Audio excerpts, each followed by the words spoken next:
ولن يضيق رسول الله جاهك بي إذا الكريم تجلى باسم منتقم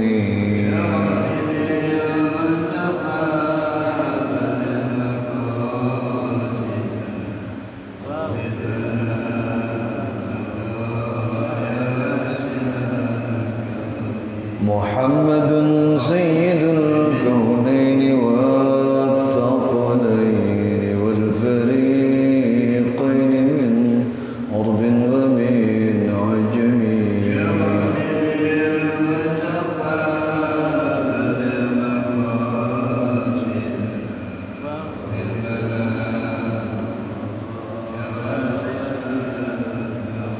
هو الحبيب الذي ترجى شفاعته لكل هول من الأهوال مقتحم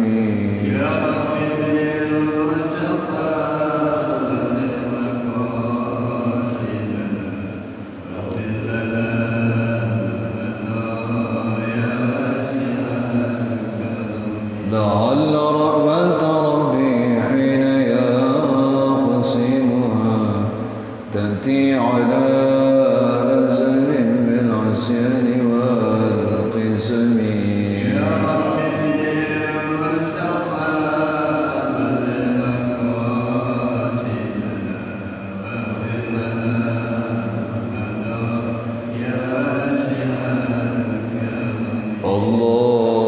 اللهم صل وسلم وبارك عليه وعلى آله إلى حضرة النبي المصطفى رسول الله محمد بن عبد الله وعلى آله وصحبه أزواجه وذرياته وآل بيته الكرام ثم إلى مؤلف هذا الكتاب وإلى أرواح مشايخنا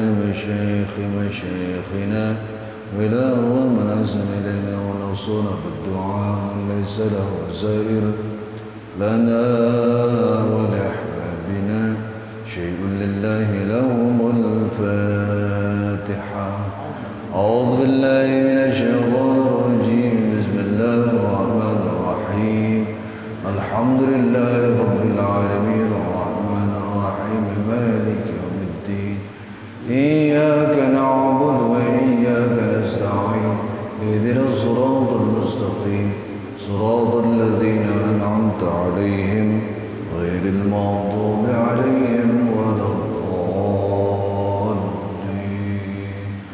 رب اغفر لنا ولوالدينا آمين. بسم الله الرحمن الرحيم الحمد لله رب العالمين والصلاة والسلام على أشرف الأنبياء والمرسلين وعلى آله وأصحابه أجمعين وبسندنا المتصل للمؤلف رحمه الله وأدام النفع به وببركات علومه وبنا وبكم في الدارين آمين رضي الله عني وعنكم. قال تعالى في محكم تنزيله وهو أصدق القائلين أعوذ بالله من الشيطان الرجيم بسم الله الرحمن الرحيم الذين يذكرون الله قياما وقعودا وعلى جنوبهم ويتفكرون في خلق السماوات والأرض صدق الله وصدق رسول الله صلى الله عليه وآله وسلم. حضرات الأساتذة الأجلاء والحاضرين والحاضرات الأحبة, mari sama-sama kita panjatkan puji dan syukur kehadirat Allah Subhanahu wa taala, Zat yang telah menganugerahkan dan melimpahkan begitu banyak karunia dan nikmat-Nya kepada kita semua, terutama karunia dan nikmat-Nya berupa iman dan Islam serta sehat dan afiat. Dan tentu saja berkat terpadunya beberapa nikmat tadi, maka dengan mudah, dengan ringan kita dapat melangkahkan kaki, mengayunkan tangan menuju tempat penuh barakah ini dalam rangka menunaikan tugas suci kita, yaitu talabul ilm. Salawat dan salam tak lupa kita haturkan keharibaan junjungan kita Nabi besar Muhammad sallallahu alaihi wasallam, sesosok profil pemimpin yang telah berhasil mengevakuasi umat manusia dari alam yang penuh dengan kebodohan syarat dengan kejahilan menuju alam yang penuh ma'rifat dan arifan. Sekarang hadirin, kajian kita pagi ini sampai pada kitab adab tilawatil Quran. Sebelum kita tawakufkan pada Ramadan kemarin, kita sudah sampai pada al-bab tsani fi zahir adab tilawah wa hiya asyra. Zahir etika membaca Al-Quran ada 10 perkara. Al-awwal fi halil qari.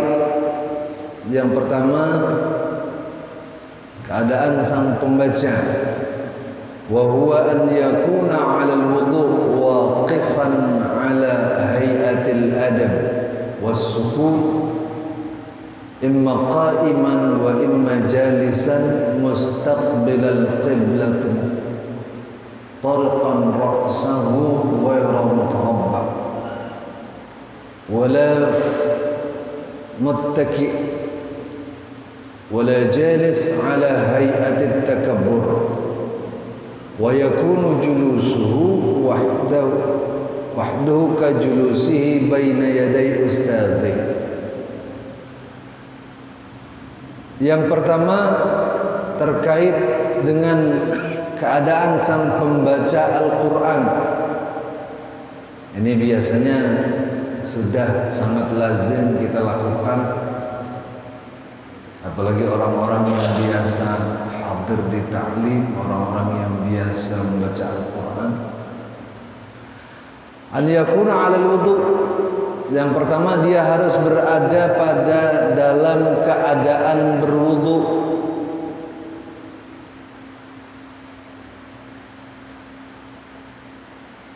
Waqifan 'ala hay'atil adab. Dia berdiri dalam etika yang berlaku, was-sukun, dan dalam keadaan tenang. Imma qa'iman wa imma jalisan mustaqbilal qiblah.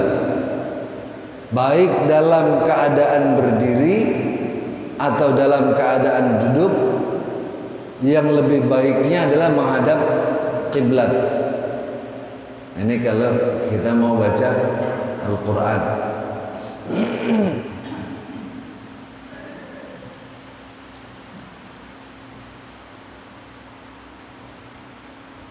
Dan dia duduk dalam keadaan duduk yang sopan, bukan duduk dalam keadaan sombong. Memang ada orang dudukin dalam keadaan sombong, ngangkat kaki gitu ya, kakinya diangkat kayak lagi ngobrol di warung kopi, atau kayak duduknya para jawara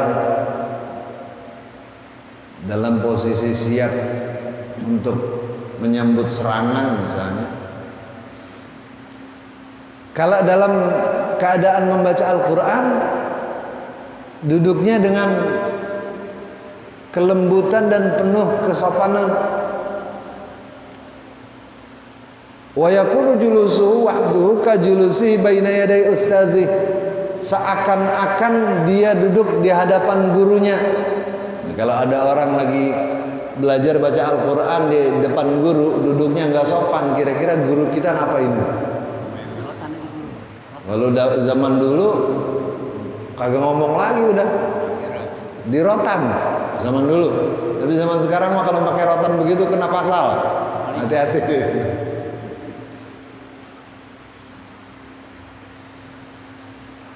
Duduknya seperti halnya dia duduk di depan gurunya. Wa afdalul ahwal an yaqra'a fi shalah qa'iman. Yang paling afdalnya membaca Al-Quran itu dalam salat, dalam keadaan berdiri. Itu yang paling afdalnya. Cuman biasanya kita kalau salat baca Qurannya panjang apa pendek? Kalau perlu yang paling pendek ya. surah yang paling pendek yang kita jadiin langganan. Padahal bagusnya baca surahnya yang panjang. Tapi kalau jadi imam ya harus bijak. Jangan mentang-mentang suaranya enak, hafalannya banyak, udah tahu jamaahnya aki-aki semua. Yang kalau diri kelamaan dikit pinggangnya pada sakit. Baca panjang, yang di belakang tadinya khusyuk, awal-awalnya khusyuk, begitu sadar panjang amat ini baca. Ujung-ujungnya jadi gerutu, sebergeledek nih imam, pinggang udah membet-bet belum selesai. Mestinya khusyuk, karena imam kurang bisa menempatkan diri, maka jadi tidak khusyuk, bahkan jadi gerutu. Jadi kurang bagus. Nah yang bagus kalau lagi sholat sunnah misalnya atau sholat wajib sendirian, silakan itu mau baca 4 juz ke. Cuman biasanya kita kalau sholat kagaknya nggak ada yang lama. Ada nggak yang lama baca surahnya? Paling gacuan kita Al-Kafirun ma'al Ikhlas. Kuliah sama Ulhu biar cepat selesai. Sebab target kita mah kalau lagi sholat rakaat keempat. Apalagi kalau rakaat ketiga lupa, ini udah berapa ya? 4 atau 3? 4 aja dah. Biar cepat selesai. Padahal bagusnya kata para fuqaha, kalau kita ragu bilangan rakaat, ambil yang sedikit, ambil yang lebih sedikit. Seandainya keraguan kita itu menjadi lebih rakaatnya, maka Allah akan mencatatnya sesuai dengan rakaat yang sedang kita kerjakan, rakaat sholat yang sedang kita kerjakan. Misalnya sholat zuhur, begitu rakaat ketiga biasanya lupa lah, ini udah berapa rakaat ya? 3 atau 4? Ambil yang mana? Ambil yang 3. Atau misalnya sudah di rakaat keempat sekalipun, ketika kita ragu ini 4 apa 3, 4 apa 3, ambil 3 juga. Ambil 3, ambil yang 3, supaya seandainya kita benar-benar berada di rakaat ketiga, satu rakaat yang kita ragu ini menjadi pelengkap. Seandainya lebih, maka Allah akan melihatnya salat kita tetap dalam keadaan 4 rakaat. Jangan ngambil jalan pintas supaya cepat selesai. 3 apa 4, 3, 4 aja dah. Padahal masih 3 rakaat, baru 3 rakaat kan jadi kurang.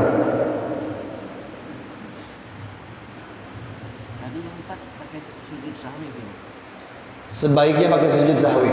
Kalau bilangannya kurang, sebaiknya pakai sujud sahwi. Tapi seandainya setelah tahiyat terakhir lupa sujud, ya nggak apa-apa juga.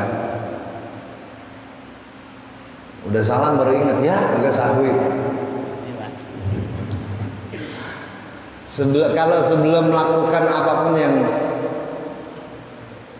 bisa membatalkan sholat, kayak misalnya baru salam doang, sujud aja langsung nggak apa-apa. Tapi kalau udah ngomong, udah ngapain, udah terselang, berarti sudah diselingi dengan perbuatan yang bukan bagian dari gerakan sholat. Ini udah nggak bisa ya kalau udah kayak begitu. Wa afdalul ahwal an yaqra'a fi sholati qa'iman wa an yakuna fil masjid fadzalika min afdalil a'mal. Yang paling afdal itu membacanya dalam keadaan berdiri dan dia berada di dalam sebuah masjid. Nih, kita kalau lagi ada di masjid, misalnya setelah sholat karena nggak ada pekerjaan yang penting, diam dulu di masjid, niat i'tikaf, atau begitu masuk niat i'tikaf. Nawaitul i'tikaf fi hadzal masjid ma dumtu fi. Aku niat i'tikaf di masjid ini selama aku berada di dalamnya. Maka saat kita masuk ke dalam masjid itu tercatat niat i'tikaf kita atau keberadaan kita di dalam masjid sebagai i'tikaf. Ada pahala i'tikafnya. Habis sholat masih ada waktu, belum ada kerjaan, baca Quran. Kalau dalam sholat kepanjangan baca Qurannya ya di luar sholat. Afdolnya berdiri, tapi biasanya kita kalau tadarusan duduk, nggak apa-apa juga. Mau diri bagus, mau duduk juga bagus. Yang nggak bagus yang nggak baca.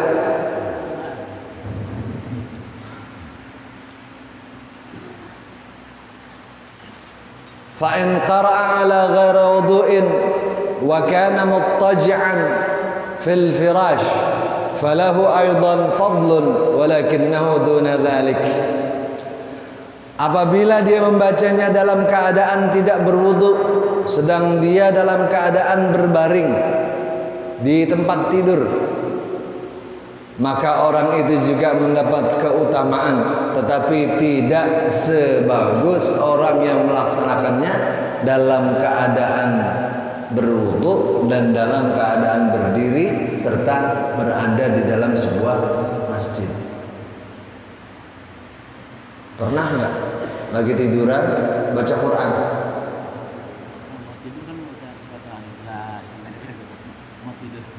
Pendek-pendek ya. Kalau gitu lagi sembari tiduran baca Al-Baqarah, sembari tiduran baca An-Nisa. Ada apa enggak yang kayak gitu? Kayaknya mah enggak ya. Karena rata-rata kita nggak hafal. Kalau sembari baca, sembari tiduran nggak enak. Biasanya yang bacanya sembari tiduran itu orang yang hafal banyak Al-Quran. Kenapa yang duduk juga termasuk mendapatkan fadl? Karena Allah Subhanahu wa taala berfirman, alladzina yadhkuruna Allah, yaitu orang-orang yang ingat kepada Allah Subhanahu wa taala qiyaman wa qu'udan wa ala junubihim, baik dalam keadaan berdiri, duduk atau dalam keadaan berbaring. Wa yatafakkaruna fi khalqis samawati wal ard, dan mereka berfikir tentang penciptaan langit dan bumi. Dalam ayat ini Allah sebut qiyaman wa qu'udan, baik dalam keadaan berdiri atau duduk, wa ala junubihim, dan dalam keadaan berbaring. Kalau orang dulu ngapain aja hatinya zikir, sedang apapun hatinya tetap berzikir. Berdiri zikir, duduk zikir, berbaring juga zikir. Di antara zikir yang paling bagus adalah baca Quran. Taruh dah kita bukan baca Quran, ada zikir yang lain. Tahlil, tahmid, tasbih misalnya.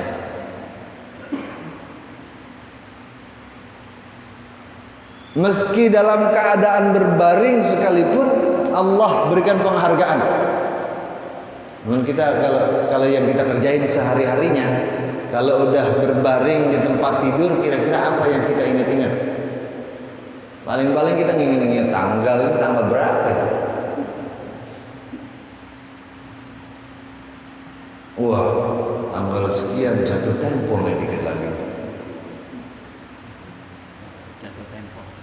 Udah mau jatuh tempo, duitnya belum ada lagi. Bayarnya pakai apa nih besok? Ditarik udah ini motor. Itu zikir kita. Bukan zikir mengingat Allah, tapi zikir mengingat utang.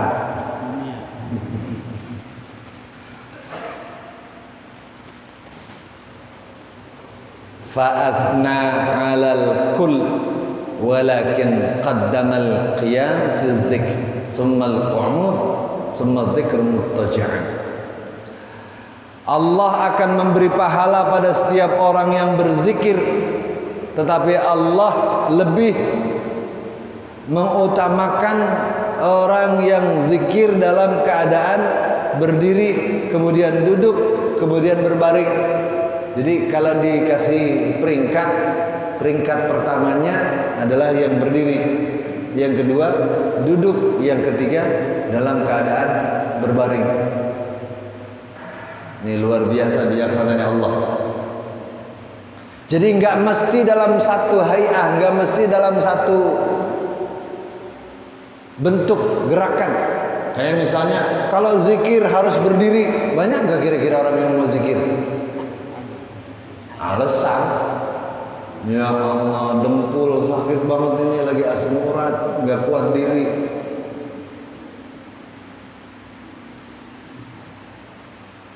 Makanya Allah kasih alternatif, dan alternatif yang ada tetap dihargai oleh Allah Subhanahu wa taala. Kalau nggak bisa diri, duduk. Kalau nggak bisa duduk, berbaring. Kalau nggak bisa berbaring nggak bisa juga. Gaya kewajiban sholat kan gitu. Yang mampu berdiri, berdiri. Yang nggak mampu berdiri, duduk.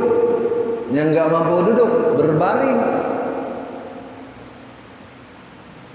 Dalam keadaan berbaring tidak bisa menggerakkan tangan misalnya, atau tidak bisa menggerakkan seluruh anggota tubuh. Saat dia intiqal cukup dengan mengedipkan mata, mengerlingkan mata. Kalau ngedip nggak bisa juga. Bayangin dah.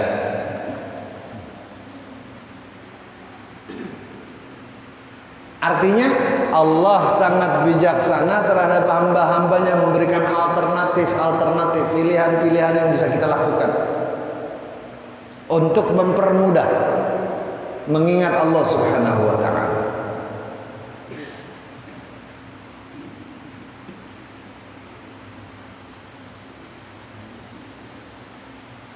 Qala Ali radhiyallahu anhu, man qara'a al-Qur'an wa huwa qa'imun fi shalah kana lahu bi kulli harfin mi'ata hasanah. Sayyidina Ali radhiyallahu an berkata, barang siapa membaca Al-Qur'an sedang dia dalam keadaan berdiri pada salat. Ini baca Qur'annya dalam keadaan salat dan berdiri. Kana lahu bi kulli harfin mi'ata hasanah. Maka dia akan memperoleh pahala setiap huruf dari ayat Al-Quran yang dia baca 100 kebaikan. Oh, makanya kalau sembahyang baca surahnya yang panjangan. Kalau surahnya panjang, hurufnya banyakkan. Kalau satu huruf dibalas oleh Allah 100 kebaikan. Kalau baca surat Al-Baqarah aja, kira-kira berapa huruf itu? Berapa huruf? Banyak udah. Tapi kita alasan, ada aja dalil kita. Biarin dah, nggak usah banyak-banyak. Qul juga banyak kalau dihitung. Meskipun nggak banyak, ada dalil juga yang menguatkan. Biar kata baca Qul masih mendingan tetangga sebelah agak sembahyang bisa.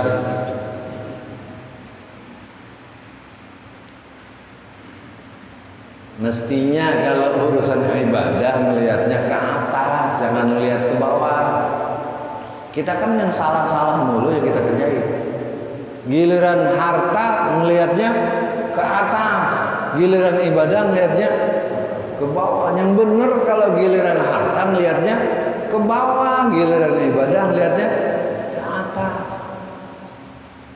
Sebab apa? Sebab kalau urusan dunia niatnya ke atas, capek, nggak ada selesainya. Punya satu, kepengen dua, punya dua, kepengen tiga, punya tiga, kepengen empat, dan seterusnya dan seterusnya. Kalau orang itu ada angka terakhir, nggak akan ada angka terakhir selama dia masih mau menghitung. Ada terus, nyambung terus.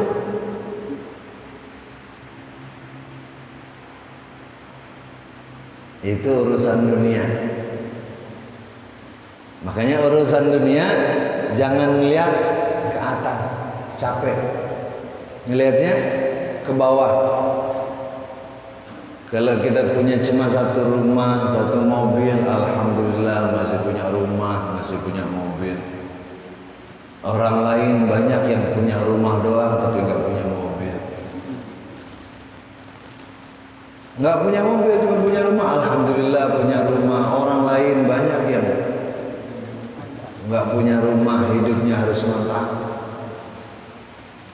Yang ngontrak juga masih, alhamdulillah masih bisa ngontrak. Orang lain ada yang nggak kuat ngontrak sehingga dia harus tinggal di kolong jembatan.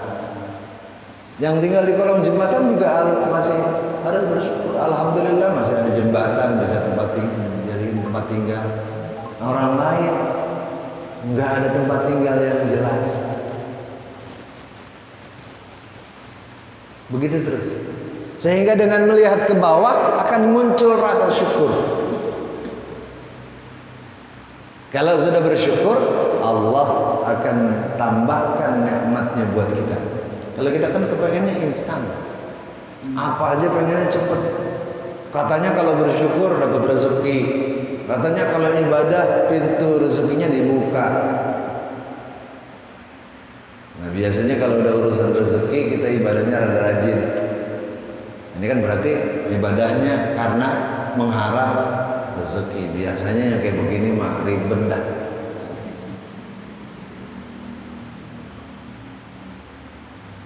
Salat duha, kan katanya salat duha itu kunci untuk membuka pintu rezeki.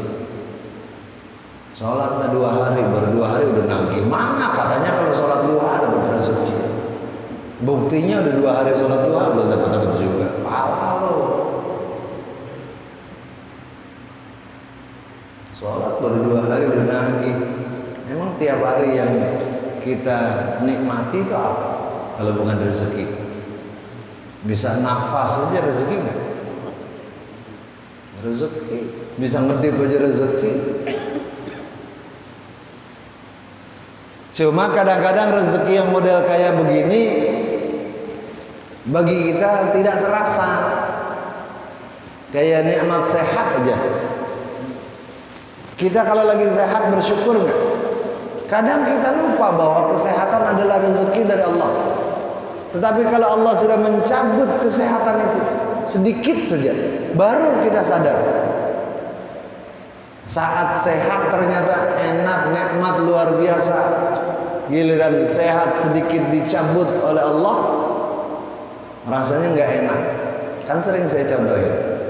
Jangankan sakit yang berat, sakit yang ringan aja kayak sariawan. Ada nggak orang yang mati gara-gara sariawan?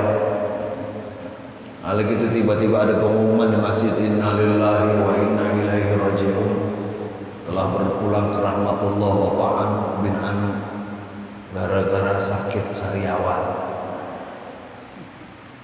Rasanya sih nggak ada. Tapi kalau lagi sariawan kena serangan jantung ada yang mati.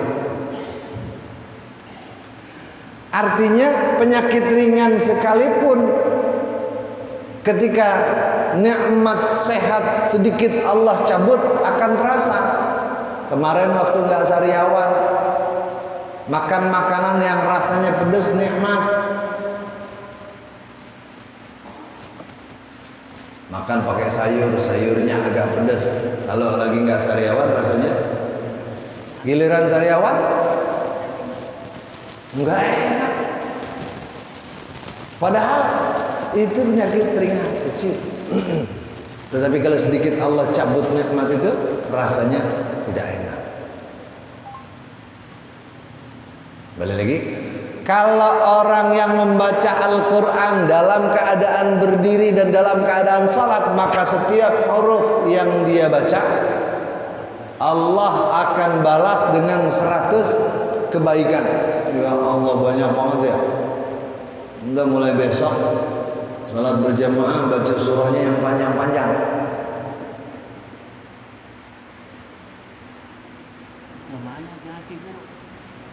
Jamaahnya? Nah, makanya tadi harus diperhatikan. Jadi imam itu harus bijak, ya, harus bijak. Jangan enak sendiri, mentang-mentang. Tadi saya contohkan, suaranya merdu, hafalannya banyak, baca surahnya panjang-panjang. Ngeribetnya kalau baca surah yang nggak pasaran, giliran kita lupa kagak ada yang benerin. Yang lain kagak hafal. Giliran kita lupa, jamaah di belakangnya bukan mengkoreksi. Belagu banget sih lu.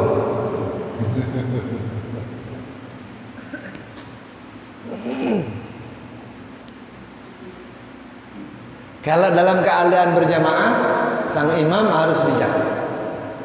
Kalau memang kira-kira jamaahnya sehat semua, masih fit semua, enggak apa-apa. Tetapi kalau ini bisa mengganggu kekhusyuan para jamaah, sebaiknya kalau berjamaah itu yang pendek-pendek aja. Jangan terlalu panjang. Apalagi sholat Jumat. Di kampung saya ada imam yang mengimami sholat Jumat dengan surah yang panjang. Dia baca An-Naba katanya. Begitu sampai di tengah lupa, balikin lagi dari awal. Panjang gak gitu? Bagi kita yang gak terbiasa, rasanya lama banget. Begitu selesai Jumat, imam ditungguin di pintu. Begitu imam mau pulang, langsung disamperin. Besok kalau jadi imam mati gua. Mati ketika gara-gara sembahyang mati.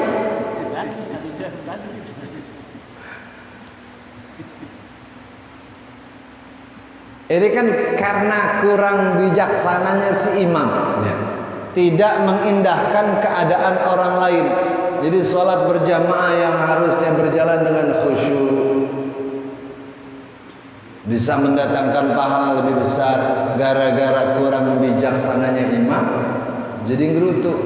Kalau sholat sembari ngerutuk, kira-kira ada khusyuknya nggak?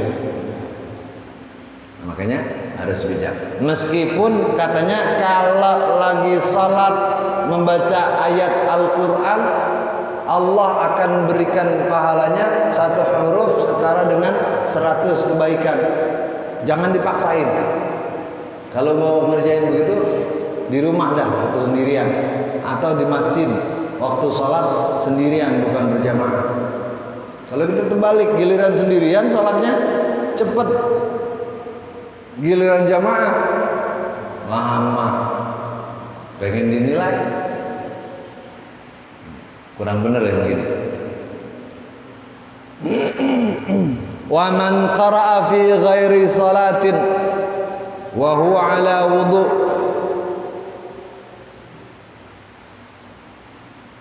Wa man qara'a wa huwa jalisun fi shalah falahu bi kulli harfin wa khamsuna hasanah. Barang siapa yang membacanya dalam keadaan duduk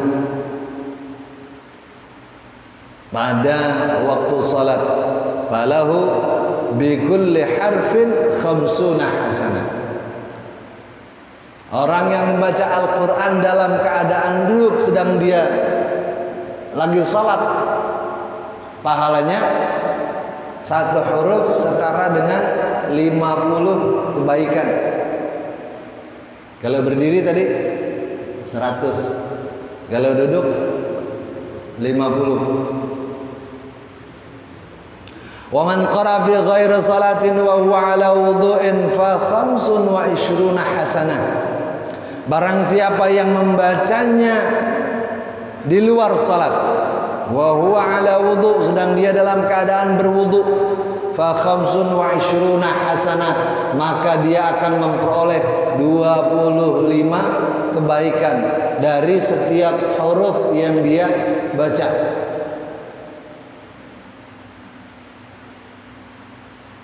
Apalagi bacanya bulan Ramadan, Allah akan melipat gandakan pahala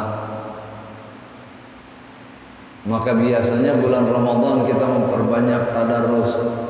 Begitu Syawal berhenti udah tadarus lagi, ntar Ramadan. Ada yang begitu? Banyak.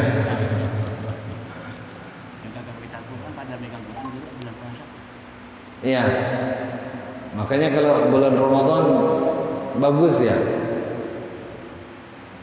Baca Quran. Baca Qurannya kadang dengan niat yang rada kurang lurus juga. Daripada bengong-bengong nungguin maghrib baca Quran dah. Daripada mestinya jangan daripada niatin emang mau ibadah dan mumpung lagi Ramadan.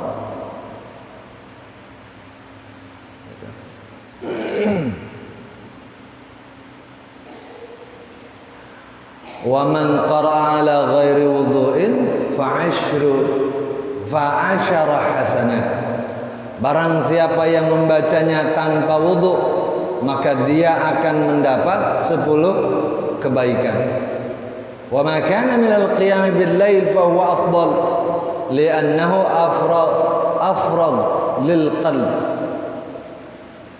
Tetapi apabila membacanya di malam hari, ini lebih afdal. Malam hari dibaca dalam keadaan berdiri, dalam keadaan sholat, membacanya banyak gak itu kebaikan yang akan kita peroleh. Kalau bacanya diri dalam keadaan sholat berarti 100 kebaikan dalam setiap huruf. Ya tadi nih sebelum berangkat ke masjid, sholat sunnah dulu di rumah. Jangan banyak-banyak, 2 rakaat. Yang penting 1 rakaat itu bacanya 2 juz.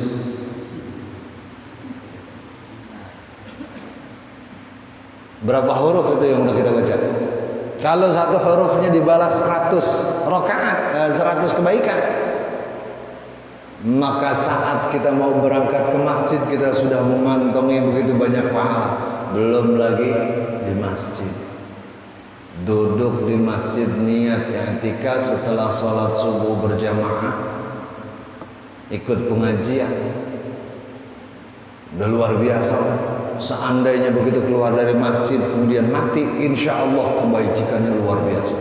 Ada nggak yang mau ntar begitu keluar mati? Giliran mati mesti nawar ya. Kalau bisa jangan sekarang dah. Jangankan yang masih muda, yang udah aki-aki aja nggak mau. Kalau dibacanya di malam hari maka akan memberikan afdaliyah yang lebih luar biasa. Wa qala Abu Dzar Al-Ghifari radhiyallahu anhu, inna kathrata sujud bin nahar wa in tulal qiyam bil lail afdal wa in tulal qiyam bil lail afdal. Meski seseorang banyak melakukan sujud di siang hari, dia melakukan salat dan berdiri dalam waktu yang panjang. Kalau diri waktu yang panjang berarti baca Qur'annya banyak. Tetap saja salat di malam hari itu lebih afdal. Tapi daripada kagak, siang kagak, malam kagak, biarin dah siang biar pahalanya dikitan juga. Kalau sempet kerjain, sholat apa yang bisa dikerjain siang hari? Banyak. Duha, qobliyah, ba'diyah, sholat hajat, sholat sunnah mutlak, sholat sunnah wudhu. Pernah sholat sunnah wudhu? Kalau lagi ingat, Kiai Mukhtar dalam sebuah kitabnya yang beliau beri judul Tanbihul Ghafil fi Tatawu'at wan Nawafil, Dalam satu bab beliau membahas tentang salat sunnah wudu. Satu riwayat menyatakan Sayyidina Bilal ketika di zaman Rasulullah pernah ditanya oleh Rasulullah, "Ya Bilal, kamu punya amalan apa sehingga aku mendengar suara sandalmu di surga?" Orangnya masih hidup, suara sandalnya udah kedengeran di mana? Kalau sandalnya masuk surga, elok orangnya yang masuk. Kalau kita bisa kalau begitu, sandal kita masuk surga, orangnya belum tentu.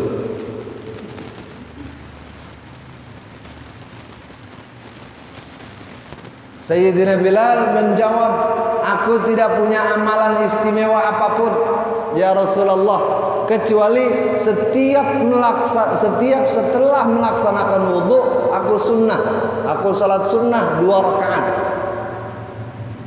Meskipun saat itu tidak ada perintah dari Rasulullah, belum ada perintah dari Rasulullah, tapi beliau asal habis wudu salat sunnah 2 rakaat. Karena kebiasaannya mendirikan sholat sunnah ini sampai orangnya masih ada di dunia, sandalnya sudah terdengar di surga. Berarti luar biasa ini pahalanya. Cuman biasanya kita segen banget. Kenapa segen? Orang wudunya juga udah komat. Udah komat baru wudu. Begitu selesai wudu ya langsung ikut jamaah.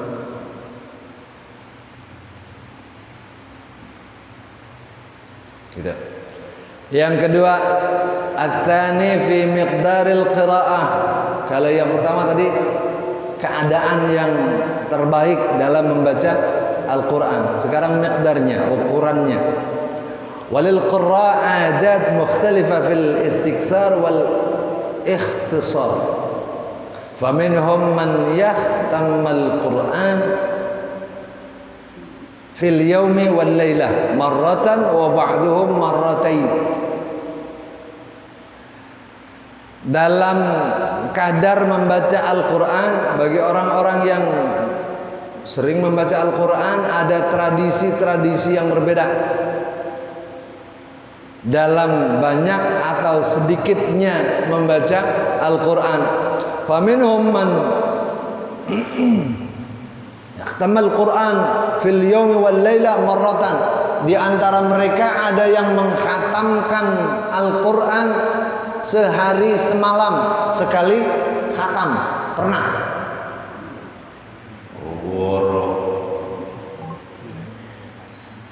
Ramadan aja kagak khatam sebulanan, cuma dapat 7 juz. Habis itu udah agak tadarus lagi, udah sibuk. Hari pertama idep 2 juz, hari kedua masih 1,5 juz, hari ketiga 1 juz, hari keempat 1,5 juz, hari kelima udah mulai rada-rada malas. Di antara mereka ada yang menghatamkan Al-Quran dalam sehari semalam. Wa ba'duhum marratain, bahkan ada sebagian di antara mereka sehari semalam menghatamkan 2 kali. 2 kali khatam. Oh ya, apa nih bacanya? Biasanya udah hafal atau setengah hafal. Baca yang kayak gini biasanya udah kurang tartil. Udah kayak tawar.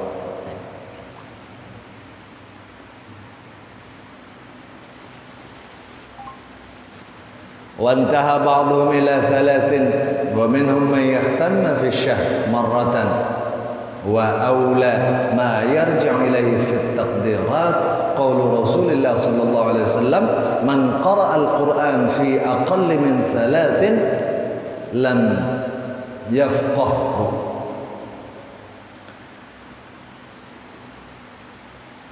Dan di antara mereka ada yang menghatamkan dalam 3 hari. 3 hari hatam. Ada juga yang menghatamkannya sebulan sekali. Nah ini kita kekejar dah ini dah. Kalau model kayak begini kekejar gak kira-kira?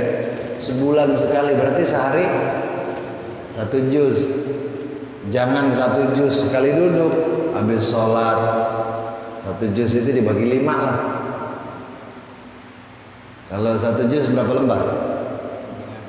9 atau 8. Nanti dibagi 5. 8 lembar itu dibagi 5. Kira-kira habis sholat itu berapa lembar? Ya, katakan 1 lembar lah, bolak-balik. Udah habis itu tutup. Ntar sholat asar 1 lembar lagi. Ntar sholat maghrib. Kalau begitu terus, insya Allah dalam sebulan bisa. Ini yang ribet, kita Quran ada doang di tempat sholat. Cuman kita liatin doang. Pengen sih baca Quran, ada sih niatan di hati. Cuman nggak pernah kesampaian. Itu kenapa? Sibuk juga kagak. Setan, hati-hati. Ada yang menghatamkan dalam 3 hari.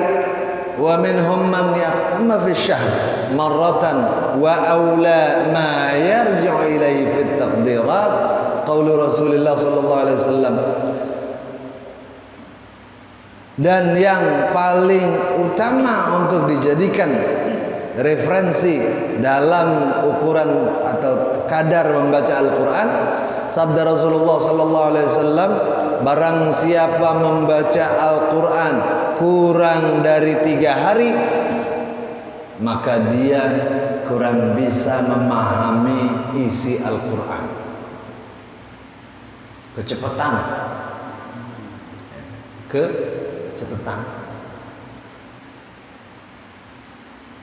Kalau kecepatan biasanya kurang tartil. Nah, nanti di bagian berikutnya ada membaca itu harus tartil. Meskipun ada pendapat yang tartil, yang bacanya tartil mah orang yang ngerti doang, orang yang mengerti bahasa Arab. Tapi kata Al-Ghazali, enggak, semua umat Islam wajib membaca Al-Quran dalam keadaan tartil, karena ini bagian dari takrim kepada Al-Quran, bagian dari penghormatan pada Al-Quran. Udah syuruk belum?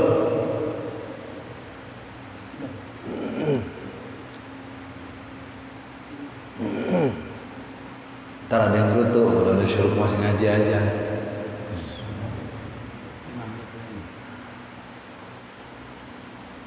Wa dzalika li anna ziyadah alaihi tamna'hu tartil. Karena yang kurang dari 3 hari khatam, maka dia tidak akan menemui apa yang disebut dengan tartil. Tartil itu membacanya dengan ilmu tajwid, dengan baik dan benar, memberikan hak-hak bacaan Al-Quran. Yang panjang dipanjangin, yang pendek jangan dipanjangin.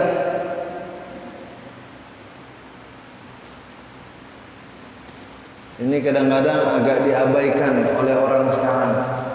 Mentang-mentang suaranya enak, merasa bisa baca Al-Quran, tapi nggak tahu hukum bacaan Al-Quran. Cuma ngandelin suara enak doang. Giliran yang pendek panjangin, giliran yang panjang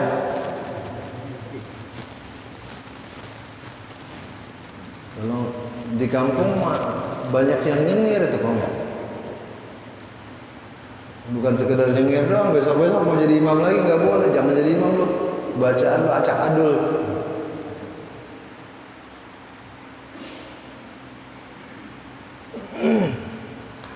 Waqad qalat Aisyah radhiyallahu anha lamma sami'at rajulan yahdharu al-Qur'an hadran Inna hadza ma qara'a al-Qur'an wa la sakat.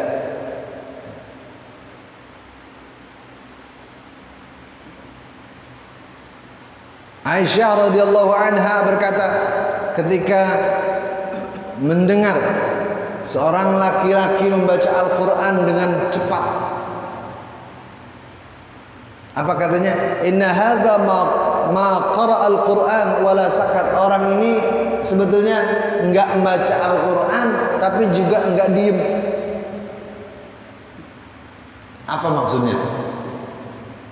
Membaca Quran tapi dibilang tidak membaca Al-Quran, tapi bacaannya dianggap sekedar berbunyi saja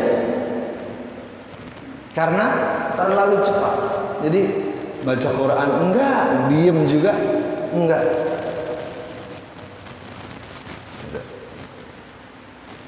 Wa amara Nabi Abdullah ibn Amr radhiyallahu anhuma an yakhtamma al-Quran fi kulli sab'in. Dan Rasulullah sallallahu alaihi wasallam memerintahkan Abdullah bin Amr untuk mengkhatamkan Al-Quran dalam setiap minggu. Artinya kadar menyelesaikan Al-Quran selama 1 minggu. Ini sedang dah. Yang sedang kayak begini juga itu belum pernah baca Quran seminggu khatam. Kalau gak ada yang jawab, berarti kagak ada yang pernah.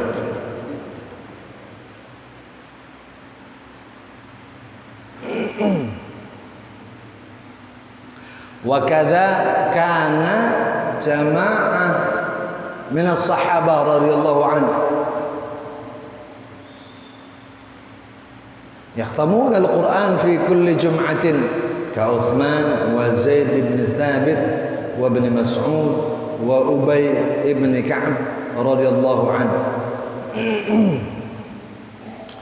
Oleh karenanya sekelompok para sahabat melaksanakannya seperti apa yang diperintahkan Rasulullah kepada Abdullah bin Amr, Sayyidina Utsman, Zaid bin Sabit, Ibn Mas'ud, Ubay bin Ka'ab.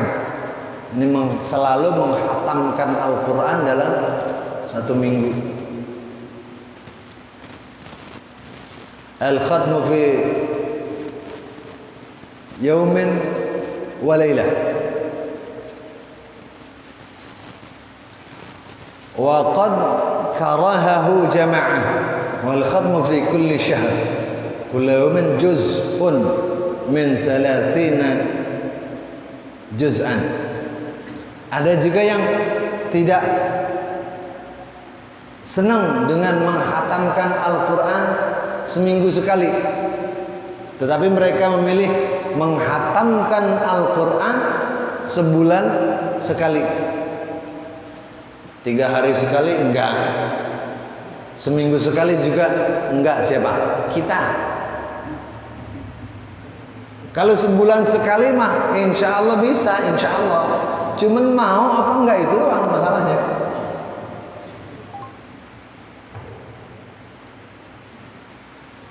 Cuman kita kan banyak alasan, kerja,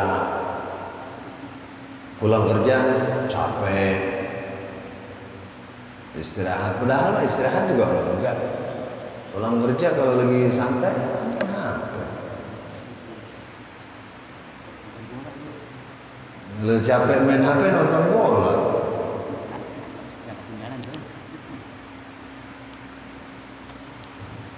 Ya maksud saya biar seimbang.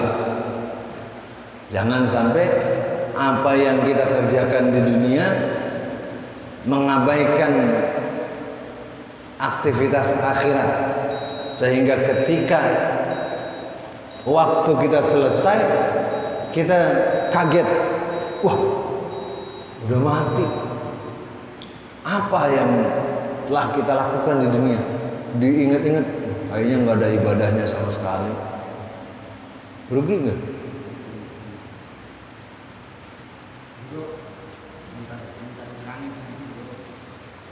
Ada orang baca Quran, ada kita nyebutnya Allah kasih suaranya enak, itu benar nggak sama sekali?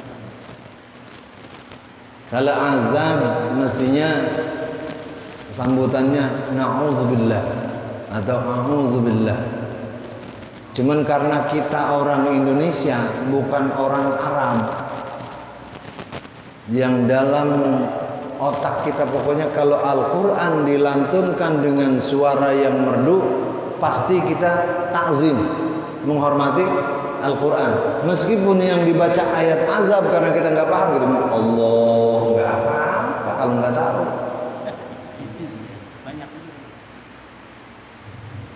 Karena kita bukan orang Arab. Nah kecuali setelah sekarang nih kita udah paham karena ngaji. Kalau ada ayat-ayat azab, jangan Allah mestinya auzubillah atau na'udzubillah atau Allahumma hafazna min azabik. Kan ribet. Sedangkan ini orang suaranya enak banget yang dibaca Al-Quran, udah Allah, nggak apa-apa juga. Cuman kurang pas aja. Kalau diprotes, misalnya salah, azabun azim kok Allah, lah emang gue paham.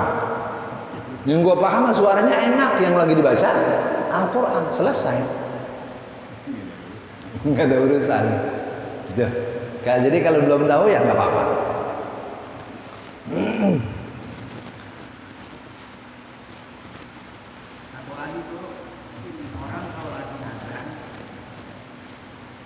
Kita makanya harus ikuti azan kita di kalimat apa, karena itu ada orang lagi ngobrol atau berhenti. Kalau kita lagi azan, ada orang lagi ngobrol, nah kita tuh berhenti di azan sampai selesai dia ngobrol. Apa benar itu? Azan nungguin orang ngobrol. Loh kalau ngobrol ki gerubuk gak habis-habis. Keburu habis waktunya nungguin dia ngobrol. Yang ada juga mestinya kan masing-masing punya kesadaran bahwa azan adalah panggilan untuk sholat. Pentingan mana sholat sama ngobrol? Yang diobrolin partai. Lu besok milih presiden apa? Urusannya apa? Pakar politik bukan, pengamat politik bukan, yang mau omongin partai, calon presiden. Sampai azan harus dikalahkan. Saya kira nggak benar ya kalau ada. Mungkin ini sindiran. Yang benar kalau ada orang azan yang lagi ngobrol, berhenti ngobrolnya, langsung ambil wudhu ke masjid jamaah. Karena ngomong begitu rada ribet, dibalik jadinya. Barang siapa yang lagi azan kalau melihat orang ngobrol, berhenti azannya.